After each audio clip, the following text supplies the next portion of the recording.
At this time, I would like to introduce our first speaker. At CIRA, we count Industry Canada as one of our most important partners, and we are happy to have Marta Morgan here today. Marta is the Assistant Deputy Minister of the Strategic Policy Sector at Industry Canada. The sector's responsibilities include telecommunications policy, marketplace framework policies, microeconomic policy research, and the provision of general strategic advice for the department. Prior to joining Industry Canada, Marta had a broad range of experience in economic and social policy development in both the public and private sectors. From 2003 to 2009, she was the Vice President of Trade and Competitiveness at the Forest Products Association of Canada, where she was responsible for international trade and economic competitiveness issues affecting Canada's pulp, paper, wood, and wood products sector.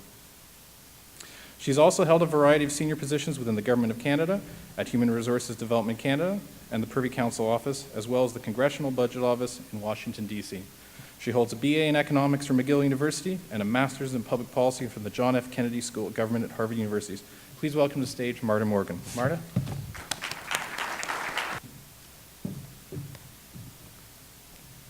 Thank you, Paul. Good morning and to everyone, and congratulations to CIRA for successfully organizing a second Canadian Internet Forum. I was fortunate enough to be able to speak at last year's forum, and I'm delighted to be back here again today. I think it's a little bigger than it was last year, so another great success already before the day's even started on the part of CIRA. This setup that they've got up here is like the perfect speaker setup for someone with ADD. There's like teleprompters, and I got screens down here. If only I could read the Twitter that's going on behind me, I'd be even better. Last year they had it over on the sidewall, and it took all of my self-control not to try and sneak peeks at it. So it's actually better that it's up here.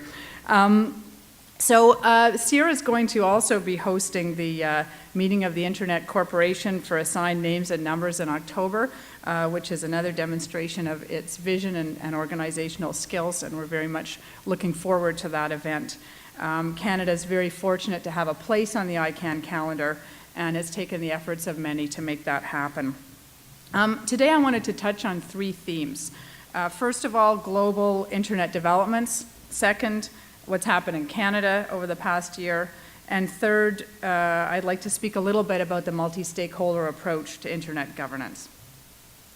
En février dernier, il semblait que 2011 allait être une année active pour l'évolution de l'Internet. En rétrospective, quelle année formidable elle était. Looking back, what a year it was.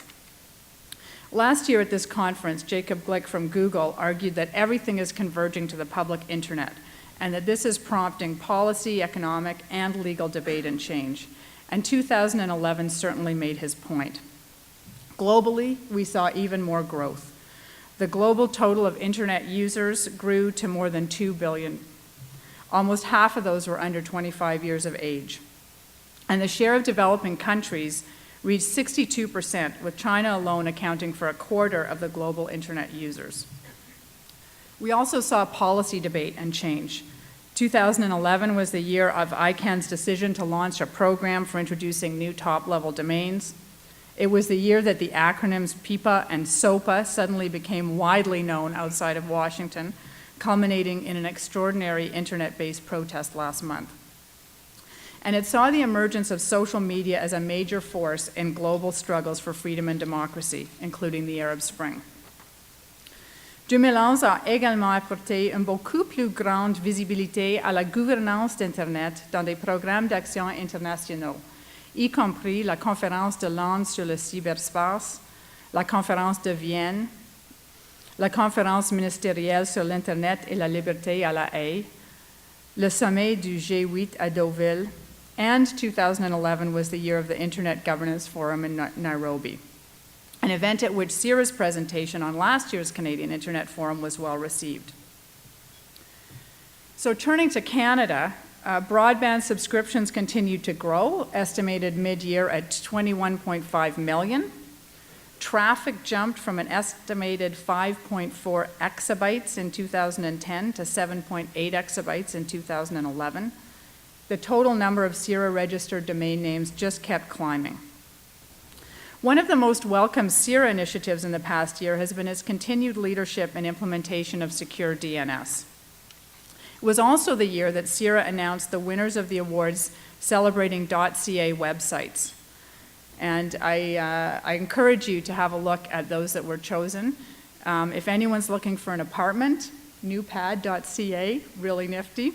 And Open Media, of course, which has been a powerful site in generating a lot of correspondence for our department to respond to over the past year. CIRA's also launched consultations on the introduction of French accented characters in .ca domain names. The engagement of Canadian stakeholders in open public discussions on this issue is noteworthy. I understand that there were 500 registered users, more than 300 comments, and 56 submissions to provide informed comments in an effort to lead to creative and innovative solutions. 2011 a été également l'année où le gouvernement du Canada a pris d'autres mesures pour faire progresser la stratégie sur l'économie numérique. To help small and medium-sized companies address some of the obstacles to the adoption of ICT technologies, Industry Minister Christian Paradis announced the $80 million Digital Technology Adoption Pilot Program in November of last year. This program, delivered by the National Research Council, will provide professional advice to approximately 2,000 Canadian businesses on the most appropriate digital technologies to improve their operations and how best to implement them. In addition to advice, the program will provide funding to more than 600 businesses to implement the technologies that they've purchased, such as supply chain systems, computer-aided design, and sensor networks. Le programme complète des initiatives de la Banque de développement du Canada qui aurait aligné son activité pour soutenir l'adoption pour les PME et offrir 200 millions de dollars en prêts en vue d'aider les entreprises à investir dans le TIC. On the legislative front, Minister Paradis has introduced two important pieces of legislation. Bill C-11, which will modernize the Copyright Act to bring it into line with advances in technology and international standards.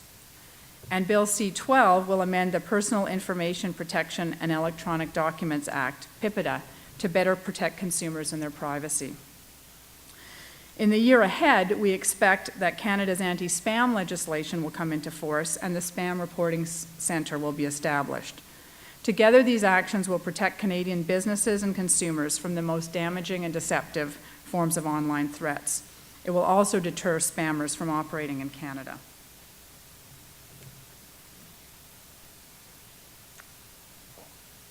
I would like to turn now to the issue of internet governance. As mentioned a few moments ago, CIRA will be the host of the October meeting of ICANN. The assembly in Toronto of so many of the leading voices in the internet dialogue will be useful not only for the global internet, but also for a heightened awareness in Canada of internet issues and acknowledgement of Canada's role in shaping the future of the internet. As you know, internet governance in Canada and internationally is based loosely on what we call the multi-stakeholder approach. Essentially, this approach recognizes that the internet is too big, too complex, and the speed of change is so rapid that no one entity in society can control it.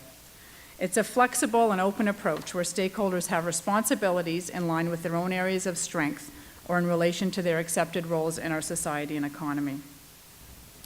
Here in Canada, the private sector leads in making internet services available as well as developing and rolling out new technologies and applications. And CIRA is one of the focal points with expertise and competency to ensure the internet works. The role of governments is to address key policy issues in collaboration with stakeholders and assure that the public interest is taken into account. Canadian stakeholders and institutions are actively involved in many global internet governance issues. CIRA assumes a leadership role domestically, and internationally, Canadian stakeholders are present and engaged in the technical work of ICANN and in the capacity-building efforts of the Internet Governance Forum, where Canadian insights and views are shared. Under the multi-stakeholder approach, over 100 governments, including Canada, are members of the Government Advisory Committee to ICANN. It serves as an information conduit between governments from around the world and ICANN, providing advice on issues which give rise to broad public policy concerns. It also enables GAC members to share information and opinions on relevant current issues in the process of developing advice to ICANN, and allows governments to take back information and intelligence about ICANN's deliberations to relevant authorities in their respective governments. Canada's engagement in the GAC is significant. Under the chairmanship of a member of my team, Heather Dryden, the GAC is working diligently with the ICANN board on accountability and transparency mechanisms. The objectives are to ensure stability of the organization and install confidence that GAC advice and the advice of the other members of the ICANN community will be taken into consideration by the ICANN board. This is essential considering the board's stewardship over the Internet's critical functions. The Government of Canada will continue to work proactively with like-minded governments and other stakeholders in various fora over the coming year to shape Internet policies so that Canadian Internet users can reap the social and economic benefits of this global technology. We have seen sorry, I lost myself there. In summary, it's been a good year since the last forum. We've seen continued growth in Canada and globally, public debate and involvement, and steps to strengthen Canada's digital economy. The coming year bodes well for all stakeholders to participate in events such as this and at similar events around the world. It provides a platform to find mutually acceptable solutions to ensure that the Internet remains open, interconnected, interoperable, secure, and adaptable to change.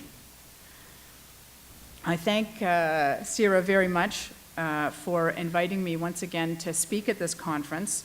I'm really looking forward to the day's events and the resulting white paper that will be presented to the next Internet Government Forum in Baku, Azerbaijan. Thank you very much.